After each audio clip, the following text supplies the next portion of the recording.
Hi friends, ഇന്നത്തെ കഥയിലേക്ക് എല്ലാവർക്കും സ്വാഗതം.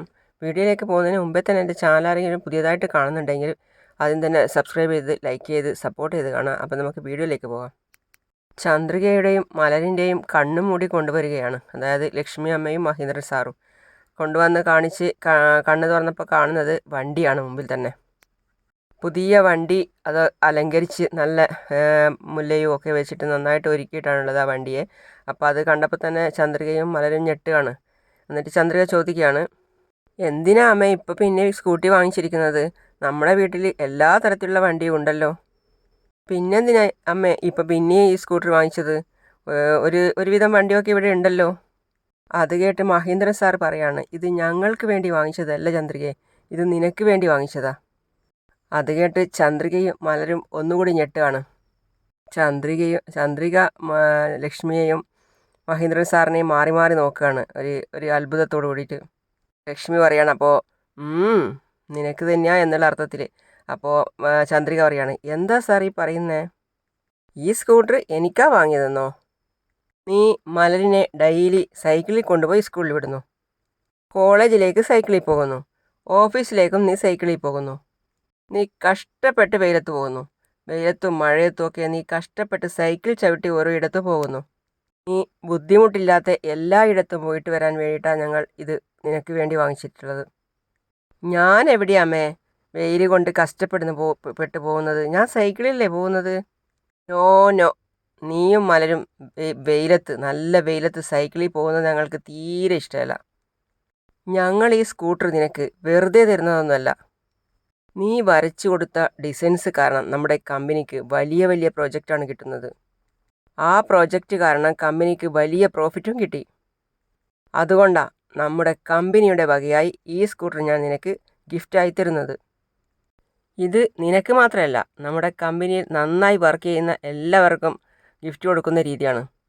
സാർ, നിങ്ങൾ എനിക്കും എൻ്റെ കുഞ്ഞിനും ഒരു ആശ്രയം തന്നു, എനിക്ക് ജോലി തന്നു, എല്ലാ സൗകര്യങ്ങളും ഒരുക്കി തന്നു. അതൊന്നും പോരാഞ്ഞിട്ടാണോ ഇപ്പോൾ ഇതുകൂടി? അപ്പോൾ ലക്ഷ്മിയമ്മ പറയാണ്, ഇത് കമ്പനിയുടെ റൂൾസാ ചന്ദ്രികയെ. നീ ഇത് വേണ്ടാന്നൊന്നും പറയാൻ പാടില്ല. നീ ചെയ്യുന്ന ജോലിയെ പ്രോത്സാഹിപ്പിച്ച് കമ്പനി തരുന്ന സമ്മാനമാണ് നിനക്കിത്. ഇത് വാങ്ങിക്കുമോളെ, എന്നിട്ട് സന്തോഷമായിട്ടിരിക്കുക. പിന്നെ മഹേന്ദ്രൻ സാറ്, ഇതാ ചന്ദ്രികയെ സ്കൂട്ടറിൻ്റെ താക്കോല് എന്ന് പറഞ്ഞ് ചന്ദ്രികയുടെ കൈ കൊടുക്കുകയാണ്. അമ്മേ, ആദ്യമായിട്ട് വണ്ടി എടുക്കുകയല്ലേ, അമ്മയുടെ കൈ കൊണ്ട് ഒന്ന് വണ്ടി സ്റ്റാർട്ട് ചെയ്ത് തരാമോ? ചെല്ല് എന്ന് അച്ഛൻ ആക്ഷനായി പറയാണ്. അപ്പോൾ അമ്മ ചാവി വാങ്ങി അങ്ങനെ ലക്ഷ്മി തന്നെ വണ്ടി സ്റ്റാർട്ടാക്കി കൊടുക്കുകയാണ്. എന്നിട്ട് പറയാണ്, ചന്ദ്രികയെ കയറ് എന്ന് പറയാണ് അച്ഛൻ.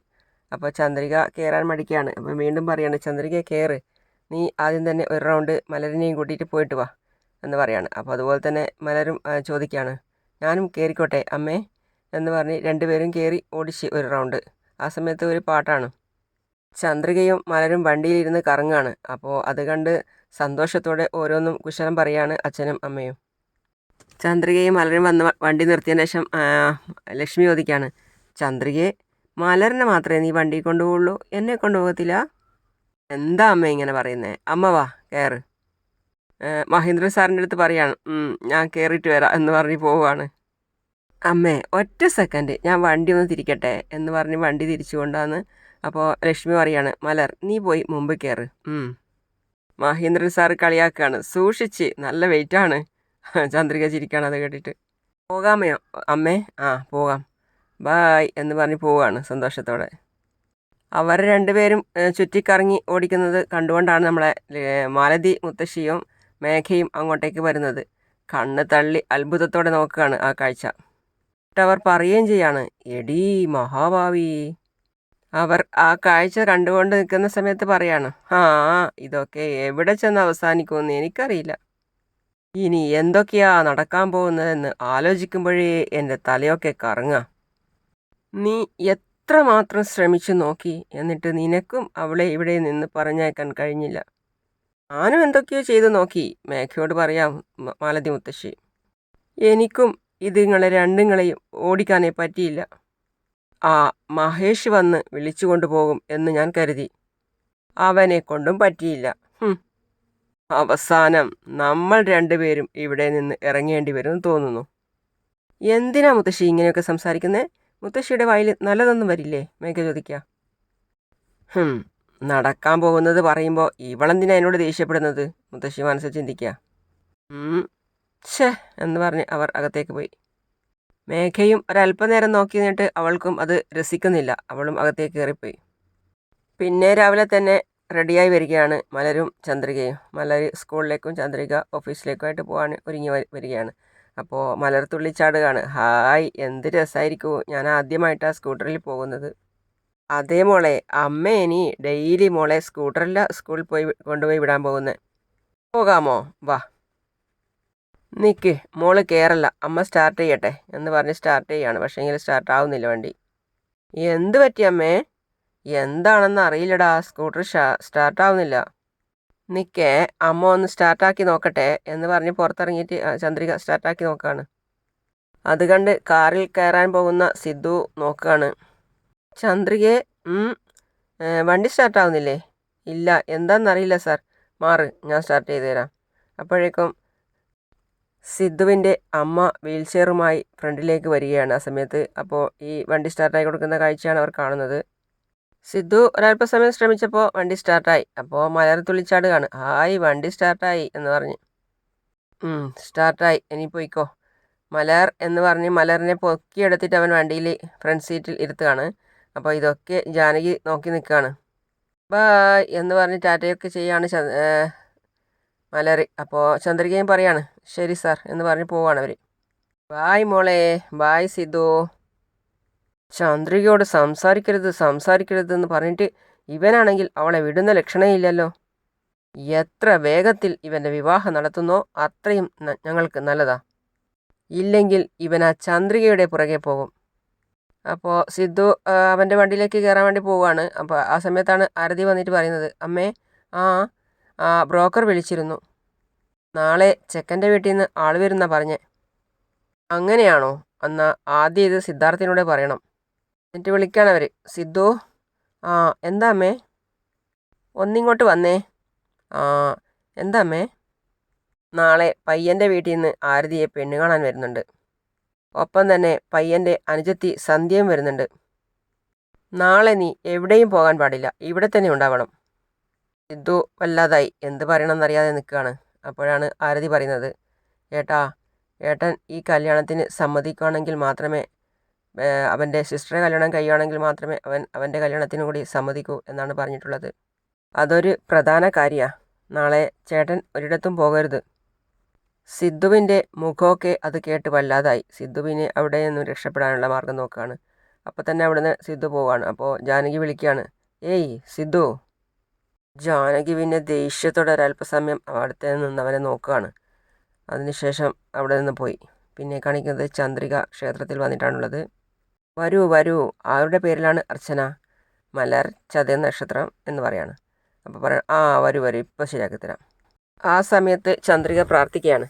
അപ്പോൾ ചന്ദ്രിക പ്രാർത്ഥിക്കുന്ന സമയത്ത് ചന്ദ്രിക ചിന്തിക്കുന്നത് അനു പറഞ്ഞ കാര്യങ്ങളാണ്. ഞാൻ സിദ്ധുവിനോട് നീ പറഞ്ഞത് പറഞ്ഞു. അതിന് അദ്ദേഹം എന്താ പറഞ്ഞെന്നറിയോ? ചന്ദ്രിക എന്നെ സ്വീകരിച്ചില്ലെങ്കിൽ ഞാൻ നിൻ്റെ സ്നേഹം അക്സെപ്റ്റ് ചെയ്യാമെന്ന് പറഞ്ഞു. പിന്നെ അവൾ പ്രാർത്ഥനയൊക്കെ കഴിഞ്ഞ് തിരിഞ്ഞ് നടക്കുകയാണ്. ആ സമയത്താണ് സിദ്ധു അവിടെ എത്തുന്നത്. സിദ്ധു അവളെ തന്നെ നോക്കി നിൽക്കുകയാണ്. അവൾ സിദ്ധുവിനെ നോക്കി നിൽക്കുകയാണ് ഒരല്പസമയം അവർ അങ്ങനെ നോക്കി നിൽക്കുക തന്നെ ചെയ്തു. ആ സമയത്ത് അതിന് ശേഷം ചന്ദ്രിക ചോദിക്കുകയാണ്, എന്താ സാർ അമ്പലത്തിലേക്ക് വന്നേ പതിവില്ലാതെ? അപ്പോൾ ആ സമയത്ത് സിദ്ധു പറയാണ്, ഞാൻ എൻ്റെ ദൈവത്തെ കാണാനാണ് വന്നത്. ഒരു ചെറിയ അപേക്ഷ. ആ അപേക്ഷ ദൈവം നിറവേറ്റുമോ ഇല്ലയോ എന്ന് ചോദിച്ചിട്ട് അറിയാൻ വേണ്ടിയാണ് വന്നത്. ദൈവത്തോട് എന്താ സാർ അപേക്ഷിക്കുന്നത്? അത് ദൈവത്തിന് നന്നായിട്ടറിയാം എൻ്റെ പ്രാർത്ഥന എന്താണെന്ന്. തീരുമാനം മാത്രം ഒന്ന് അറിഞ്ഞിരുന്നെങ്കിൽ അത് കേട്ടിട്ട് ഞാനങ്ങ് പോയേനെ. ദൈവത്തിൻ്റെ തീരുമാനം സാറിന് നന്നായിട്ടറിയാലോ. സിദ്ധു ചിരിക്കുകയാണ്. എന്നിട്ട് പറയാണ്, ആ തീരുമാനം ഞാൻ സ്വീകരിക്കില്ലെന്ന് ദൈവത്തിന് നന്നായിട്ടറിയാം. അപേക്ഷ സ്വീകരിക്കുന്നതല്ലേ ദൈവത്തിൻ്റെ കടമ. അത് കേട്ട് ചന്ദ്രിക പറയാണ്, നടക്കാത്ത കാര്യം ചോദിച്ചാൽ ഒരു ദൈവവും അത് സാധിച്ചു തരില്ല. അയ്യോ ഞാൻ നടക്കാത്തതൊന്നും ചോദിച്ചിട്ടില്ല, നടക്കാവുന്ന കാര്യമേ ദൈവത്തിനോട് ചോദിച്ചിട്ടുള്ളൂ. ക്ഷമിക്കണം സാർ, എനിക്ക് എന്ത് മറുപടി പറയണം എന്നറിയില്ല. ഞാൻ വല്ലാത്ത സംശയത്തിലാണ്. ആ ശരി. അനുവിനെക്കുറിച്ച് എന്താ അഭിപ്രായം? ഉം? ആ ചോദ്യം കേട്ടപ്പോൾ ചന്ദ്രിക ഒന്ന് ഞെട്ടുകയാണ്. എന്നിട്ട് ഒരല്പസമയം കഴിഞ്ഞതിന് ശേഷം പറയാം, വളരെ നല്ല പെൺകുട്ടിയാണ് സാർ. പക്ഷേ സാറിൻ്റെ കാര്യത്തിൽ മാത്രമാണ് കുറച്ച് മോശമായിട്ട് പെരുമാറുന്നത്. അപ്പോൾ സിദ്ധു പറയാം, അവളതിന് മോശമായിട്ടൊന്നും പെരുമാറിയില്ലല്ലോ. അവൾക്ക് എന്നെ നന്നായിട്ട് ഇഷ്ടപ്പെട്ടു, അതുകൊണ്ട് അവൾ പ്രപ്പോസ് ചെയ്തു. അത് സ്വീകരിക്കുന്നതും സ്വീകരിക്കാത്തതും എൻ്റെ തീരുമാനമല്ലേ. എന്നാലും അവളെങ്ങനെയാണ് സാറിനെ സ്നേഹിക്കുക? അത് കേട്ട് സിദ്ധു പറയാണ്, എന്തുകൊണ്ട് സ്നേഹിച്ചൂടാ? അപ്പോൾ അവൾ സാറിനെ സ്നേഹിക്കുന്നത് സാറിന് ഇഷ്ടമാണോ? ഞാൻ ഇഷ്ടപ്പെടുന്നതും ഇഷ്ടപ്പെടാത്തതും വേറെ കാര്യം. പക്ഷേ അവൾ എന്നെ ഇഷ്ടപ്പെടുന്നത് എനിക്ക് തടയാൻ പറ്റില്ലല്ലോ. അതിനുള്ള അവകാശവും എനിക്കില്ല. സാർ എന്ത് പറഞ്ഞാലും അവൾ സാറിനെ സ്നേഹിക്കുന്നത് എനിക്കിഷ്ടമല്ല. അതെന്താ ഇഷ്ടമില്ലാത്ത? ഇഷ്ടമല്ലാന്ന് വെച്ചാൽ ഇഷ്ടമല്ല. ഓ, അതെന്താന്നാ ഞാൻ ചോദിച്ചേ. കാരണമൊന്നും എനിക്കറിയില്ല, പക്ഷേ എനിക്ക് ഇഷ്ടമല്ല. അപ്പോൾ തനിക്കെന്നെ ഇഷ്ടമാണോ? സിദ്ധു ചന്ദ്രികയോട് സന്തോഷത്തോടെ ചോദിക്കുകയാണ്. ചന്ദ്രികയാണെങ്കിൽ ഷോക്കടിച്ചതുപോലെ ഒരല്പസമയം സിദ്ധുവിനെ തന്നെ നോക്കി നിൽക്കുകയാണ്.